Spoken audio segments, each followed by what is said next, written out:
మాటలాడిన కనుక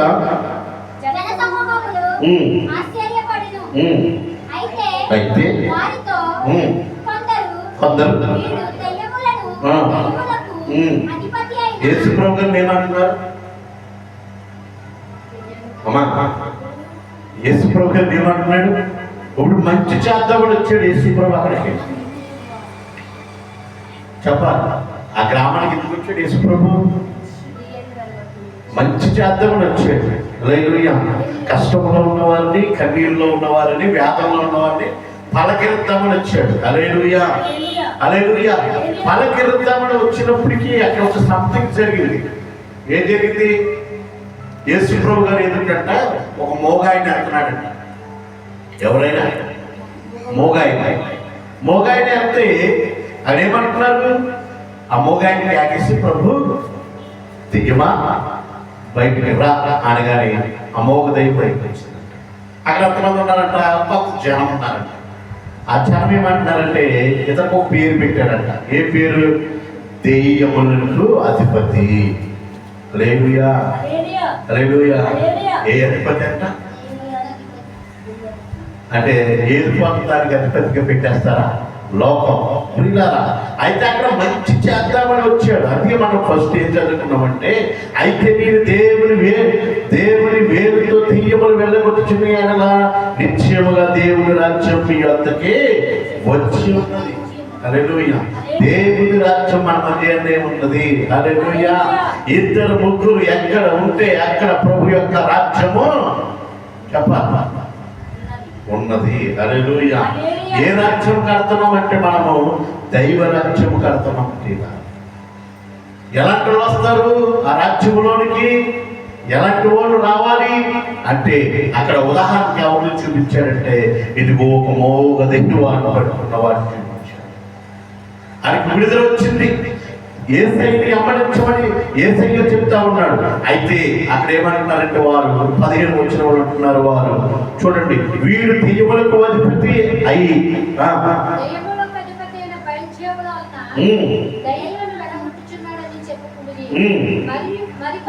మరి కొందరు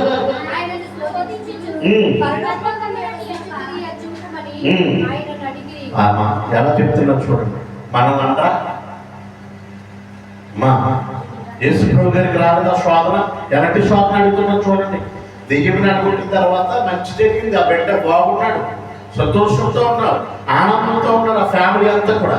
అయితే అక్కడ ఉన్న కొంత ప్రజలు ఏమంటున్నారంటే, ఇదిగో ఇక్కడ కాదు సూచక్రియ చేయడం. ఎక్కడి చేయాలి? ఆకాశములో నుంచి ఒక సూచక్రియ అన్నారు. నన్ను అన్నారని చెప్పారు కదా. మీకు ఈ మలంగా పాస్టర్ మీకు ప్రార్థన చేస్తే ₹1,00,000 ఇస్తే, ₹1,00,000 ఇప్పుడు వచ్చేస్తే మీకు 30 లక్షలు ఇస్తారా? ఇక్కడ మంచి మందిని కట్టుకుంటారు అంటారు. చెప్తామని లేరంటారా? ఆనాడు ఉన్నారు, ఈనాడు ఉన్నారు. అందుకే ఆయన శోధిస్తూ ఉంటే ఆయన ఏమంటున్నాడంటే, ఇదిగో పరలోక రాజ్యం మీ మధ్యకు వచ్చింది, అది చెప్పడానికే వచ్చాను. అయితే మనుషులు యొక్క హృదయాలను ప్రభు పరలోక రాజ్యానికి తీసుకెళ్ళాలి కనుక అక్కడున్న వారికి యొక్క బాధల్లోనూ, కష్టాల్లోనూ, కన్నీరులోను, వ్యాధంలోనూ యేసయ్య అందరితో పాలు పంచుకుంటున్నాడు. అది అయితే అక్కడున్న ప్రజలు ఏమంటారంటే, నువ్వు వినంతి చేస్తున్నావు కాబట్టి ఆకాశంలోంచి ఒక అద్భుతం జరిగించు అన్నారు. కళ్ళారా చూశారు కదా, చూసాక కూడా మళ్ళీ ఒక అద్భుతం జరిగించి అంటున్నారు. చూడండి ఎలా శోధిస్తున్నారో అయింది. అప్పుడు చూడండి అప్పుడు జరిగిన సంఘటన.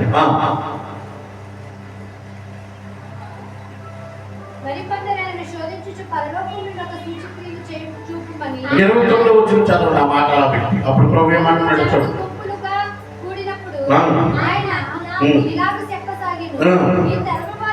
ఈ తరము వారు దుష్ట తరము వారై ఉండి సూచక్రియలు అడుగుచున్నారు. అయితే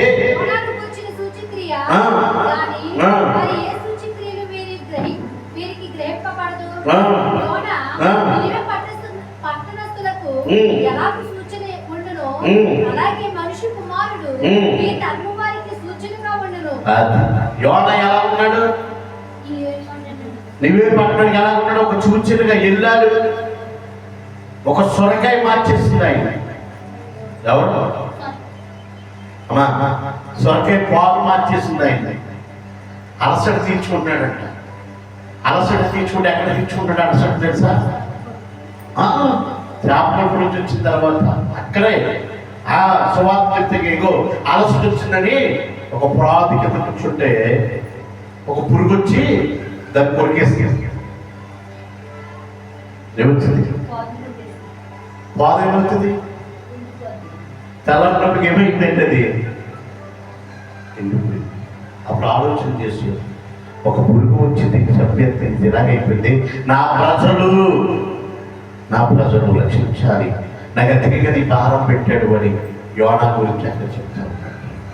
లేదుయా, ఈ తరం వారు దుష్టత్వంలో నుండి, అందుకే అక్కడ ఏమంటే ఆకాశంలోంచి ఒక అద్భుతం జరిగించి ఒక అక్కడ క్లియర్గా చూశారు. మగవాడు మాట్లాడుతూ సాగాడు, కానీ ఆయన శోధించాలని, ఆయన బాధ పెట్టాలని, ఆయన ఏదో ఒక రకంగా ఆ గ్రామం నుంచి చూడండి అక్కడ చెప్తా ఉన్నాడు. ఏమన్నాడు చూడండి, 16-17. ఆయన వారి ఆలోచన ఎరిగి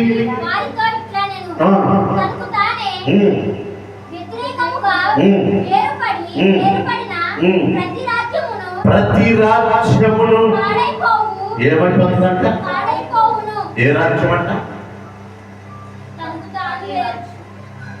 అమ్మా? ఇప్పుడు రాజ్యాలు ఎన్ని ఉన్నాయి చెప్పాలి? ఇండియాలో రాజ్యాలు లేవా? రాజ్యం అంటే ఏంటి? పార్టీ. ఈ రాజ్యాలన్నీ ఏమైపోతాయంట? ఎవరు కానీ ఏర్పాటు చేసుకున్నారంట ఈ పార్టీ. కానీ యేసయ్య ఏర్పాటు చేసిన అందరికీ ఒకటే రాజ్యం, పరలోక రాజ్యం. అదే చెప్తున్నాడు. అక్కడ ఏమంటాడంటే ఇదిగో ఈ రాజ్యములోనికి వెళ్ళాలి అంటే మీరు ఏర్పాటు చేసుకున్న రాజ్యాలన్నీ ఏమైపోతాయి అంటే పాడైపోను. ఏమైపోతారంట? తానే విరోధమైన ఇల్లు కూలిపోతారు.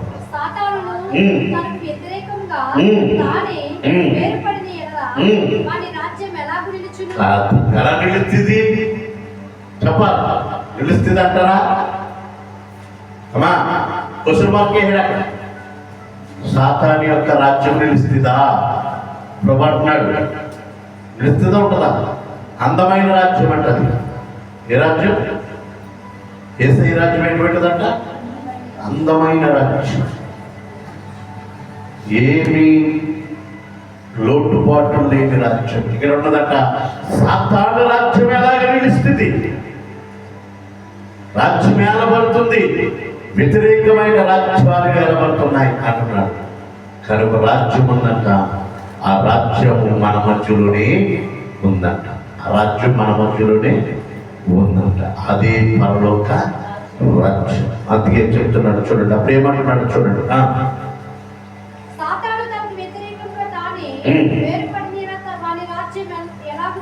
ఎలాగ నిలిచెను? మీరు చెప్పుచున్నారే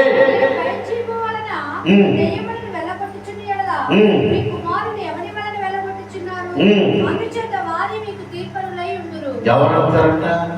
మీ పిల్లలే మీకు తీర్పులై ఉంటారు. అందుకే అక్కడ చెప్తున్నాడు 21 వచ్చు. బలవంతుడు ఆయుధములు ధరించుకుని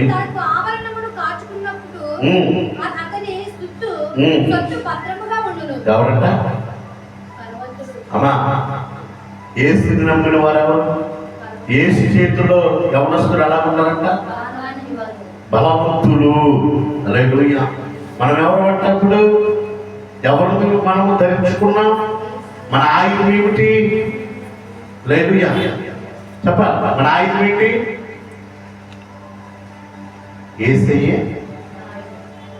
మన ఆయుధం. హల్లెలూయా.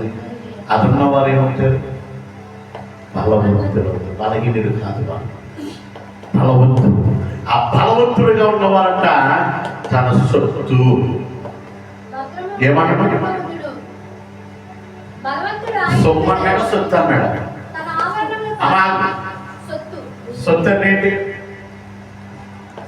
సొమ్ము అంటే ఏంటి? సొమ్ము అంటే ధనం. సొత్తు అంటే ఇది నా రక్తం అంటారు. అంటే మనం పెట్టినప్పుడు మనం ఎవరు? మనము ఆయన మనకి ఇచ్చాడు, బలం ఇచ్చాడు, బలవంతుడిగా మార్చాం. మనము మన బిడ్డలకు సొత్తుగా నిలబడతామంట. బలవంతుడు అంతే అంటాడు. నీవు నా సొత్తు భద్రత. నీవు భద్రతగా కాచుకుంటావు. అయితే అతని కంటే ఆ, బలవంతుడైన ఒకడు భయపడి చేయించినప్పుడు నమ్ముకున్న ఆయుధములను అన్నట్టుని లాగుకుని ఆ. అతని ఆస్తిని పంచిపెట్టును. ఇప్పుడు దేవుడి కంటే బలవంతులైన వారు ఉంటే ఏమవుతారట? అసత్యం ఏమైపోతుంది?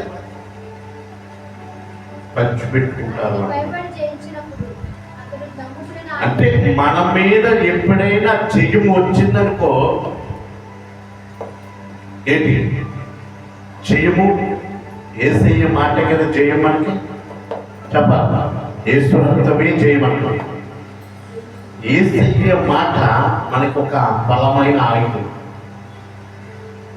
ఆ బలమైన ఆయుధం అక్కడ ఏం చెప్తున్నాడు? ఏమని అంటున్నాడంటే, ఇదిగో ఆయన ఆస్తి పంచిపెట్టేసుకుంటారు. ఒకవేళ మన మీద కానీ జయం పొందితే, సాతాను వచ్చిందనుకోండి, గర్భం చేసిందనుకోండి, ప్రేమగా ఉన్న చూపు బాగానే ఉంటుంది. అమ్మా ప్రేమగా ఉన్న చూపు బాగానే ఉంటుంది. సాతాను గర్భం చేసిన తర్వాత 4 వాటర్ వేసేయండి అంటారు అంతే. ఎవరిలో తోరుతుంది? వీడికి ఏదో బలంగా పట్టేసుకుందరో అంటారు పెద్దలన్నమాట.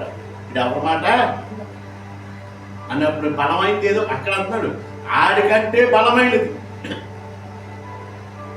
ఏదో అందులో ఉంటున్నా చరిత్ర. అది ఏమన్నాడంటే, మనకు ఒక బలవంతుడు ఉన్నాడు. హల్లెలూయా.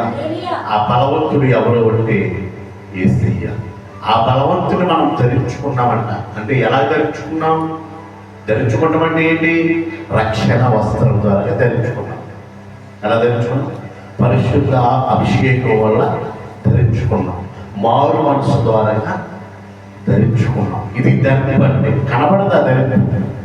అయితే అప్పుడు చెప్తున్న మాట ఏమిటి అంటే 23 నా పక్షముగా ఉండని వాడు నాకు కట్టగా చెప్పేటైతే, నా పక్షంగా ఎవరైతే నిలుస్తారో వారి పక్షంగా నేను యుద్ధం ఎవరిదే? యుద్ధం ఎవరిదే? నా పక్షముగా నిలబడితే యుద్ధం ఎవరు చేస్తారు? ఇప్పుడు బలవంతుడు ఎవరు? మన బలహీనులమే. దేవుడే మనకు బలవంతుడు. హల్లెలూయా, హల్లెలూయా. విరోధి యేసయ్యకి విరోధి సాతాను యొక్క రాజ్యం సాతాను. దేవుడు ఉన్నాడు, అపవాది కూడా ఉన్నాడు. అందుకే మీకు యోబు పత్రికలో యోబు గ్రంథంలో చదివిస్తాం కదా, ఆయన ప్రార్థన చేస్తున్నప్పుడు దేవదూతలు వచ్చారు, దానితో పాటు అపవాది కూడా కిందకి వచ్చినది ఉన్నది. అయితే యేసయ్య ముందర రాజ్యం అక్కడ అదే చెప్తా ఉంటాడు. అప్పుడు చూడండి ఏమవుతుంది? నాతో సమకూర్చిన వాడు చెదరగొట్టువాడు అపవిత్రాత్మ యొక్క మనిషిని వదిలిపోయిన తరువాత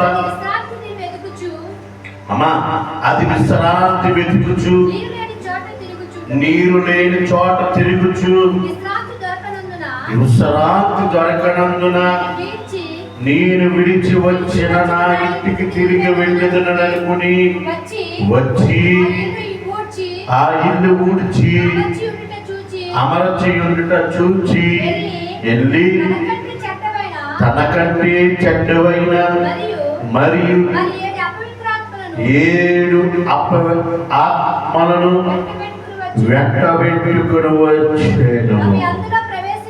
అది అందులో ప్రవేశించి అందుచేతనే ఆ మనుషుని కర్పట స్థితి మొదటి స్థితి కంటే బహుఘోరమైపోతుంది. హల్లెలూయా. అంటే దేవుడు బలవంతుడు. దేవుడు ఎవరికైనా బలవంతుడు. ఒక మోగ దెయ్యాన్ని వడగొట్టిన తర్వాత అవన్నీ ఉపమానాలు చెప్తున్నాడు అక్కడ ఉన్న ప్రజలకి. ఇదిగో నేను దేవుని బట్టి గొప్ప కార్యములు చేస్తాను కనుక దేవుని రాజ్యం నిత్యముగా మీ మధ్యనే ఉన్నది. దేవుని రాజ్యం మీ మధ్యనే ఉన్నది కనుక మీరు ఎలా ఉండాలి అంటే బలవంతుడుగా ఉండాలి. ఎలా ఉండాలి? బలహీనులుగా ఉంటే ఏం చేస్తుందంట చెప్పాలి. ఒకటి లేదు ఎంతమంది తీసుకొస్తుందంట అదే చెప్తుంది. ఆ బలహీనతను మనము బలవంతుడైన దేవుడు మనకు తోడై ఉన్నాడు. హల్లెలూయా. ఎందుకంటే ఆయన రాజ్యం ఎక్కడుందంట చెప్పాలి. ఆయన రాజ్యం ఎక్కడ ఉంది? ఇద్దరు ముగ్గురు ఎక్కడ ఉంటే అక్కడ ఆయన రాజ్యము స్థాపించి వేశాడు. హల్లెలూయా, హల్లెలూయా. ఇంకా వస్తుందా రాజ్యం చెప్పాలి. పరలోక రాజ్యం వస్తుందా? పరలోక రాజ్యం వచ్చేసిందా? పరలోక రాజ్యం వస్తుందా? పరలోక రాజ్యం వచ్చేసిందా? ఇప్పుడు వచ్చేసింది కాబట్టి మనం అక్కడ ఉంటాం. ఎక్కడ ఉంటాం? పరలోక రాజ్యంలో ఉంటాం. ఇంకా రావాలి రావాలి రావాలని అనుకుంటున్నారు ఇంకా కొంతమంది. ఇంకెక్కడ వస్తుంది? వచ్చేసింది. ఆయన అంటాడు మీ మధ్యన నిశ్చయముగా ఉన్నది. మీరు బలవంతుడు. మీరు ధరించుకున్నది ఎవరినో తెలుసా? నన్ను. హల్లెలూయా. నన్ను కాక మరి ఒక ఎవరినైనా నువ్వు ధరించుకుని ఎడల వాడి విరోధి. ఎవరతను? ఏ రాజ్యం అంటది? సాతాను యొక్క రాజ్యము. వ్యతిరేకపడిన ఇల్లులన్నీ ఏమైపోతున్నాయి అంట? కూడిపోతారు ఇల్లులు. అమ్మా తప్ప నేను ఒక ఆయన అడిగాను నిన్న బ్యాంకులో మేనేజర్ అంట. అది యేసయ్య రాజ్యం ఎప్పుడు కూడా ఆ కుటుంబం ఎప్పుడు కూడా ఏ పరిస్థితిలో ఉన్నా యేసయ్య ఉన్నాడు అనే నమ్మకంతో ఎదరకు కొనసాగిస్తుంది. హల్లెలూయా. అదే అని చెప్తున్నాను. నేను నా పక్షంగా ఎవరుంటే ఆ పక్షంగా నేనున్నాను. నా పక్షము లేని వారి యొక్క వాళ్ళు నాకు విరోధి. అదే చెప్తా ఉన్నాడు. అక్కడ ఏ స్థితికి వచ్చేస్తాడంటే అతడు మొదట ఉన్న స్థితి కంటే కనపడకున్న స్థితి కంటే మొదటి కంటే దానికన్నా చెడ్డగా అయిపోతాడంట పరిస్థితి. ఏమంటారు? ఒకప్పుడు చాలా బాగున్నాడు ఈ పరిస్థితి, ఇప్పుడు ఇలాగ అయిపోయాడు అంటారంట. అంతమంది సాక్ష్యాలు లేదు, అంతమంది నోటం లేదు. యేసయ్యలోనికి వచ్చిన తర్వాత మనకు కలిగేది ఏంటో తెలుసా? ఫస్ట్ ఆఫ్ ఆల్ మనకి దేవుడు ఏమి ఇస్తాడు తెలుసా? శాంతి, సమాధానం ఇస్తాడు, నెమ్మదినిస్తాడు, అన్నీ ఇస్తాడు. ఇవన్నీ ఇచ్చిన తర్వాతే ఆధ్యాత్మికంగా మనల్ని ఎదుగుతూనే శారీరకంగా మనల్ని ఒక ఉన్నతమైన స్థితిలోకి తీసుకొస్తాడు. హల్లెలూయా. హబాకు అంటాడు, హబాకు గ్రంథం అంటాడు, యేసయ్య తోటలో నీళ్ళు లేవు నాయన, పొడి లేవు, పశువులు లేవు, ఏమి లేవంట, పైరు చేనులో పైరు లేదు, పంట లేదు, ఇవన్నీ ఏమి లేకపోయినాను నేను నిన్ను స్తుతిస్తాను అంటున్నాడు.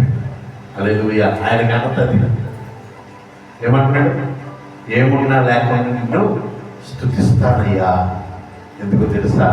మన దేవుడు ఎవరు అంటే బలవంతుడు. హల్లెలూయా. బలహీనుడా బలవంతుడా? మనం ఎలా ఉండాలి? ఏది ఏమైనా మనం బలవంతుడమే. హల్లెలూయా, హల్లెలూయా. ఎందుకంటే ఆ రాజ్యం ఏమవుతుందంట? వ్యతిరేక రాజ్యం ఏమవుతుంది అంటాడు దేవుడు? కూలిపోతుంది. రెండోది అంటున్నాడు వ్యతిరేక విల్లు కూడా ఏమవుతుందంటే కూలిపోతుంది. ఈరోజు ఎన్నో కుటుంబాలు కూలిపోతున్నట్టు ఏదో ఒక పరిస్థితి. యేసయ్య రాజ్యం ఉన్న కుటుంబం ఎప్పుడు కూడా కూలిపోతుంది తెలుసా? యేసయ్య మన పక్షంగా ఉన్నాడు. హల్లెలూయా, హల్లెలూయా. ఒకవేళ విడిచిపెట్టి వెళ్ళిపోతే అతనికి విరోధిగా సాతాను కల్పించేస్తుంది. అతని పరిస్థితి ఏమైపోతుందంటే, ఎలాగైపోతుందంటే కడపడి స్థితి కంటే, మొదటి స్థితి కంటే, రెండు స్థితుల కంటే బహు ఘోరమైపోతుంది. కాబట్టి దేవుని నమ్మిన వ్యక్తి, ఈరోజు చెప్తున్నాను, ప్రపంచంలోనూ కూడా చెప్తున్నారు, ఆయన నమ్మిన వారు ఎప్పుడు ఎక్కడ సిగ్గుపడలేదు. ఒకవేళ పడిన దేవుడు తలగానే పెట్టాడు కానీ పాడైపోయినట్టుగా చరిత్రలో లేదు, చరిత్రలో లేదు. ఏసై దగ్గరికి వస్తే ఇది ఏదో మతం అనుకుని, ఇది మతము కాదు కానీ మంచి మార్గము.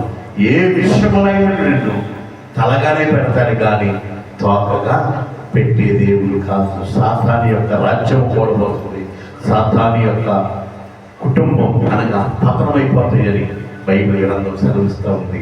ఆయన బలవంతుడు, బలమైన ఆయుధం మనకు ఆయనే, ఆయన తప్ప మరొకరు ఎవరు వేరు. బలవంతుడు, మన బలహీనుడమే కానీ మనం బలపరిచేవాడు ఆయన. ఏ పరిస్థితులైనా, ఏ స్థితిగతులైనా నిన్ను నన్ను కూడా బలపరిచి నడిపించ శక్తివంతుడై ఉన్నాడు. అట్టి శక్తి మనకు దేవుడు ధైర్యం ఇచ్చి అతను ఆయుధముగా మనం ధరించుకొని ముందుకు సాగినాం. అట్టి కృప దేవుడు మనకి దయచేయుగాక. మేము ప్రార్థన చేస్తున్నాం.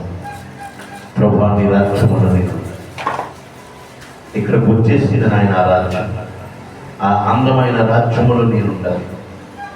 ప్రభా, సాతాను యొక్క గలిబి ఈ లోకంలో ప్రభా పరిస్థితులు బట్టి, స్థితిగతులను బట్టి ప్రభా నాయన అయ్యా మేము అక్కడ ఉండాలి. మోగదయ్యం వేలు కొట్టిన వారు స్వస్థపరిచి ఎదరికి వస్తూ ఉంటే ప్రజలు ఇంకాను ఆయన దెయ్యములు పట్టిన అధిపతి అని ప్రభా నాయన నా రాజ్యం ఉందో ఏ రాజ్యం రానదు అని ఆయనే అంత సూటిగా తేటగా మాట్లాడారు. అవును రాజు, నీ రాజ్యం ఉంది, ఏ రాజ్యము నిలవనారు అయ్యా. నీ రాజ్యం గొప్ప రాజ్యం నాయన, అందమైన రాజ్యం. గొప్ప కార్యములు జరిగించు, గొప్ప కార్యములు జరిగించు. యేసయ్యా, యేసయ్యా, యేసయ్యా. ఒక అపవాదం వచ్చిందంటే అది వెళ్ళిందంటే నాయన 7 అపవాదులను తీసుకొచ్చి కుటుంబాన్ని పాడు చేస్తుందని చెప్తాను. ప్రభు, నీ మా పక్షముగా ఉండాలి. మాకు విరోధి ఎవరు నాయన? మాకు విరోధి ఎవరు? తండ్రి, నీ చిత్త ప్రకారంగా జరిగించు అయ్యా. మేము బలవంతులుగానే ఉండాలి. నీ శరీరంలో రక్తం తీసుకుంటున్నాం కనుక ఎందులోనూ బలహీన పడకూడదు. నీ ఆత్మకార్యములు జరిగించు.